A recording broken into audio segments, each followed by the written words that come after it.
हाय। Hello. पढ़ लिया board के? बोर्ड तो अभी नहीं किया है। देखो, इस वीडियो में हम लोग मॉडल ऑफ एटम की बात कर रहे हैं।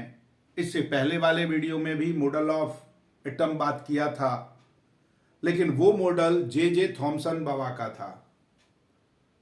मैंने पिछले वीडियो में आपसे बोला था कि आपके इसमें जितने बाबा ने अपना मॉडल पेश किया, हम उन सब बाबा के मॉडल को देखेंगे और जो बाबा पसंद आ जाएगा, यानी कि हमें पसंद आने से तो कुछ नहीं होगा। हम लोगों को तो ये बाबा चाहिए ही नहीं। ऐसा बाबा चाहिए जो मुफ्त में नंबर दे जाए। लेकिन बहुत सारे हमारे बच्चे पढ़ाकू बच्चे होते भी हैं जिनको सारे बाबाओं का सिद्धांत, सारे बाबाओं का प्रिंसिपल पता होना चाहिए, क्योंकि वो भी एक बड़े आगे चल के बाबा बनना चाहते हैं। उनका भी कुछ बात चले। अब क्या करें, पास होना है तो ये सब सारे बाबाओं का सिद्धांत पढ़ना पड़ेगा। तो हम आज बात करते हैं बाबा श्री रदरफोर्ड महाराज की। बोलो जय बाबा रदरफोर्ड। देखिए, जे जे थॉमसन जी ने मॉडल जो हमें दिया, उसमें उन्होंने कहा कि एटम का जो स्ट्रक्चर है वो बिल्कुल स्फेरिकल है, गोले के तरह है, जिसमें प्रोटॉन पूरा फैला हुआ है, स्प्रेड है। इम्बोर्डेड है निगेटिव पॉइंट, यानी कि निगेटिव हमारा पॉइंट जो हुआ, निगेटिव हमारा होता है इलेक्ट्रॉन, वो इम्बोर्डेड है। ठीक उन्होंने कहा कि वाटरमेलन में जैसे बीज होता है, सीड्स। रदरफोर्ड जी ने उन्हीं के एक्सपेरिमेंट को जांच करने के लिए उन्होंने अपना एक्सपेरिमेंट शुरू किया। ही टेक गोल्ड फॉइल सिलेक्ट इसलिए उन्होंने किया क्योंकि वो चाहते थे बहुत ही पतला, थीन से थीन लेयर उनको चाहिए। एंड गोल्ड को हम बहुत पतला कर सकते हैं। Gold have ability to make extremely thin foil. It should be approximately about 1000 atom. Gold को हम लोग 1000 एटम के बराबर का थिकनेस में ला सकते हैं। So he take gold foil and observe.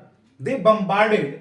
उन्होंने गोल्ड फॉइल लिया। मैं एक एटम का मॉडल बना के आपको दिखाता हूं। रदरफोर्ड्स मॉडल में अल्फा रेज का बम्बार्डिंग करवाया।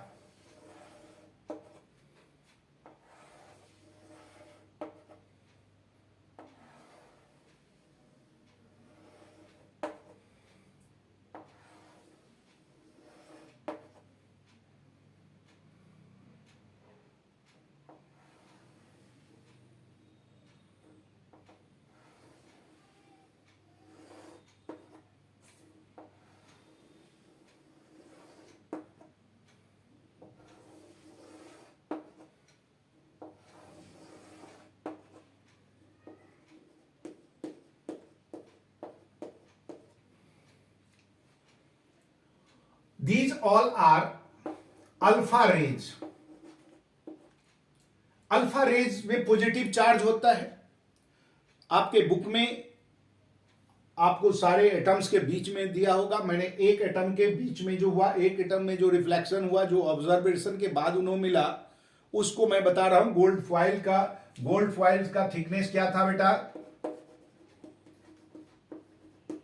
थिकनेस ऑफ गोल्ड, ये गोल्ड मैंने बताया आपको। गोल्ड उन्होंने क्यों चूज किया कि गोल्ड को हम ज्यादा से ज्यादा पतला कर सकते हैं। और इसका थिकनेस गोल्ड फॉइल का कितना था? वाज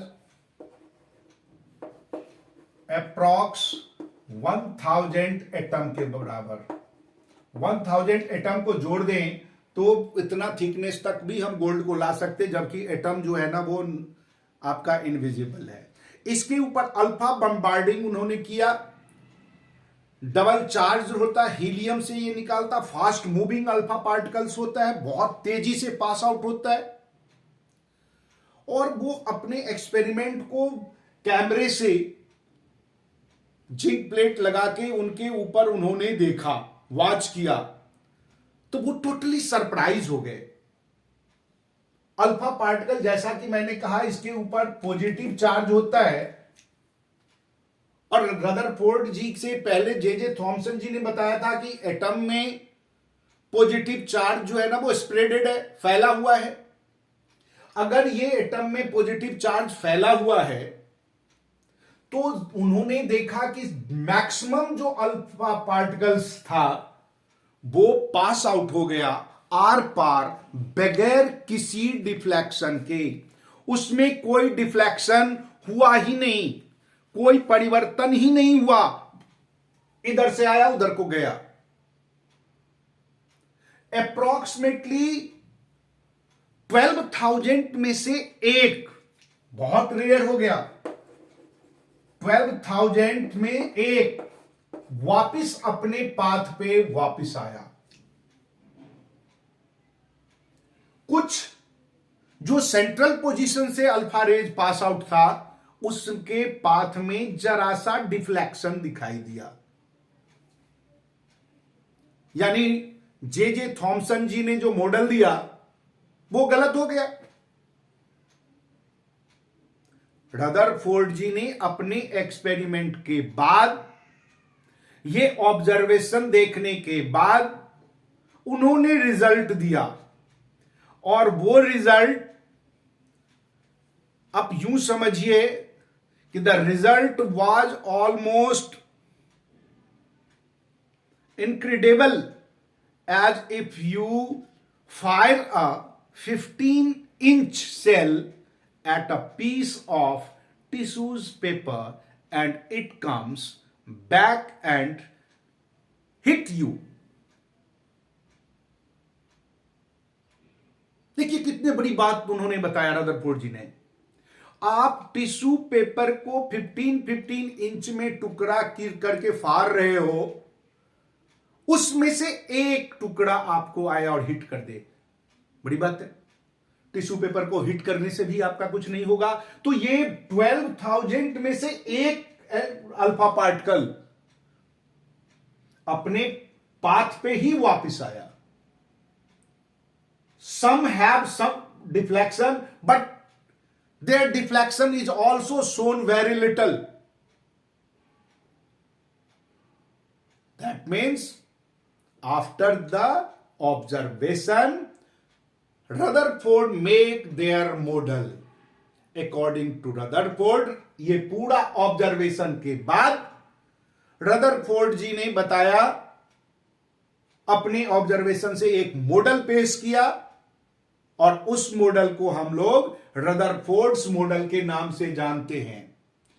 इस मॉडल के according most of the space inside the atom are empty. उन्होंने क्या कहा? फर्स्ट पॉइंट,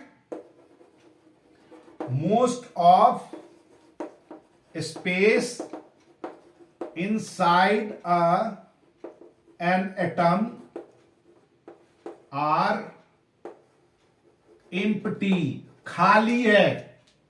ज्यादातर एरिया जो है वो खाली है। क्यों?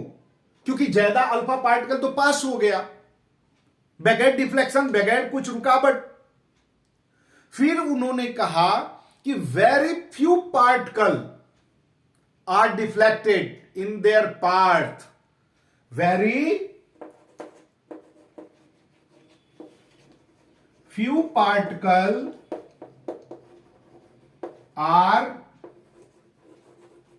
deflected from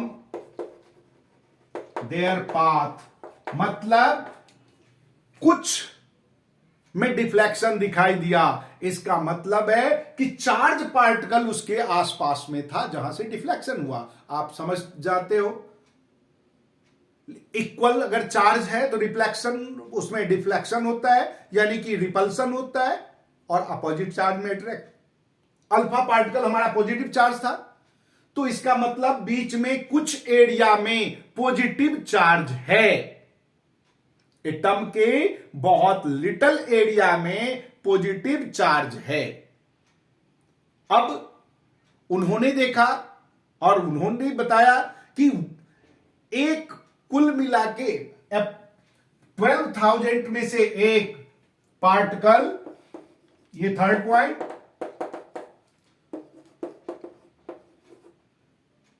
come back on its path, अपने ही पाथ पे वापिस आ गया। So that means atom have a few particle, few area, few space in atom are concentrated with positive charge. And this space, उस एरिया को उन्होंने क्या कहा? Nucleus. उन्होंने कहा कि न्यूक्लियस होता है, केंद्र होता है few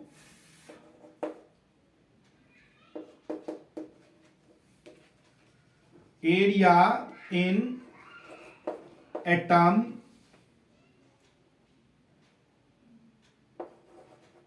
where all positive charge particle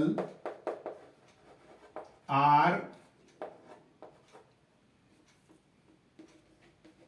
contained, that is called, जो चार्ज पार्टिकल है वो एक जगह पे एकत्रित है, बहुत छोटे जगह पे, उसको हम लोग क्या कहते हैं? न्यूक्लियस। क्या कहते हैं? न्यूक्लियस। बहुत छोटा सा जगह है जिसमें न्यूक्लियस है और उस पर पॉजिटिव चार्ज है। That means all positive charge are contained at the same point. And electron revolve around the nucleus. Electron उस न्यूक्लियस के चारों तरफ घूम रहा होता है। अब यहां पर उन्होंने अपना मॉडल तो दिया, लेकिन एक इसमें ड्रॉबैक आ गया। रदरफोर्ड के मॉडल में भी एक गलती हो गई। बेटा, उन्होंने कहा पॉजिटिव है सेंटर में और इलेक्ट्रॉन घूम रहा है। इलेक्ट्रॉन में हम सब जानते हैं कि निगेटिव चार्ज होता है, तो निगेटिव पॉजिटिव मिलके तो क्या होगा? फोर्स ऑफ अट्रैक्शन के कारण इसका रेडियस रिड्यूस होगा और एक बार क्या होना चाहिए? इलेक्ट्रॉन को न्यूक्लियस में जमा हो जाना चाहिए। फोर्स ऑफ अट्रैक्शन तो होगा निगेटिव और पॉजिटिव में, तो न्यूक्लियस में आके गिर जाना चाहिए। न्यूक्लियस में ऐसा होता नहीं है। इसका मतलब रदरफोर्ड मेक अ मिस्टेक। और उन्होंने क्या मिस्टेक किया? उसको रेक्टिफाई किया गया बोर के द्वारा, नेल्स बोर। तो अगले वीडियो में हम बोर के मॉडल को पढ़ेंगे और उस बोर के मॉडल को पढ़ा के आपको बोर करेंगे। फाइंड आउट करेंगे कि रदरफोर्ड की गलती क्या थी, क्या एक्सप्लेनेशन वो भूल गए। अगले वीडियो के लिए इंतजार कीजिए। बोर होने के लिए तैयार हो जाइए। अगले वीडियो में बोर के मॉडल को लेके आते हैं और वही बोर का मॉडल हमारे लिए अभी भी काम करता है, उसमें कोई फॉल्ट नहीं है। तब तक बाय। लाइक, सब्सक्राइब, ये सब तो कहने की जरूरत नहीं है। आप लोग तो बड़े इंटेलिजेंट हैं, निश्चित करते होंगे। मिलते हैं अगले वीडियो में।